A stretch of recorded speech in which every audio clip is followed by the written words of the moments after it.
बिस्मिल्लाहिर्रहमानिर्रहीम। अस्सलामु अलैकुम वरहमतुल्लाहि वबरकातुहू। कैसे हैं प्यारे बच्चों? ये आपके उर्दू का पीरियड है। पहले दुआ पढ़ लेते हैं। रब्बी ज़िदनी इल्मा, ऐ मेरे रब मेरे इल्म में इजाफ़ा फरमा। तो बेटा अपनी किताब का सफ़ा नंबर 48 खोलिए।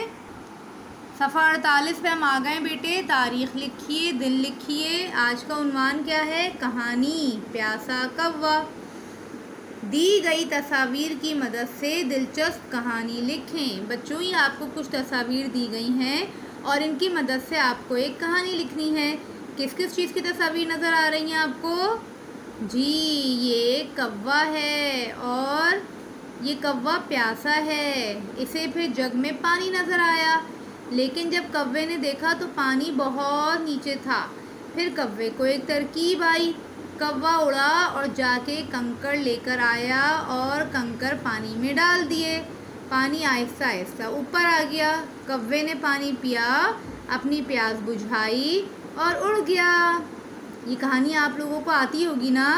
अब हमें इसको लिखना है, तो आइए लिखना शुरू करें। जी बच्चों देखिए, एक दफ़ा का ज़िक्र है कि एक कौवे को बहुत प्यास लगी थी। उसे एक जग में पानी नज़र आया। ठीक है, अब आगे लिखते हैं। मगर पानी बहुत नीचे था। उसे एक तरकीब सूझी। ठीक है बच्चों, आज हम आधी कहानी लिखेंगे।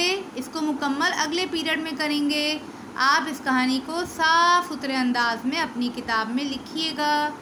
अपना ख्याल रखिएगा। जज़ाकल्लाह। अस्सलामु अलैकुम वरहमतुल्लाहि वबरकातुहू।